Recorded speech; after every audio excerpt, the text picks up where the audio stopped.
mga kasisi, alam nyo ba ito? Ito yung susong bukid. Lutuin natin, tara, luya lang yan. Naglagay tayo ng 2 pirasong luya. Nilagay na rin natin yung gabi para kasama ng lumambot para masarap yung sabaw. Sinindihan natin ang ating kalan, nilagay natin ang ating lutuan.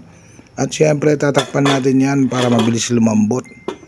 At syempre habang hinihintay natin, prinito ko na rin yung sahog niya na 1 pirasong bulig. Pero habang hinihintay natin, nilagyan na natin ng bagoong. Ayan, prinito ko na yung bulig.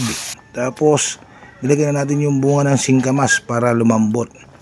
At saka natin nilagay yung sahog na bulig. Ayan oh, sarap ng itsura niya. At ayan, nilagay na natin yung suso. Ayos, naglagay tayo ng sampalok para lagyan natin ng asin. Takpan natin ulit hanggang sumalumambot yung sampalok. Saka natin ilagay yung katas ng sampalok. Wow, yaman! At yan na yung itsura. At syempre dahil yung anak ko hindi kumakain ng ganyan, kailangan natin siyang prituan ng pork chop para may ulam siya. At ayan na, nakahanda na lahat ang niluto ko ngayong araw. Ano bang ginagawa natin? Kain na po tayo!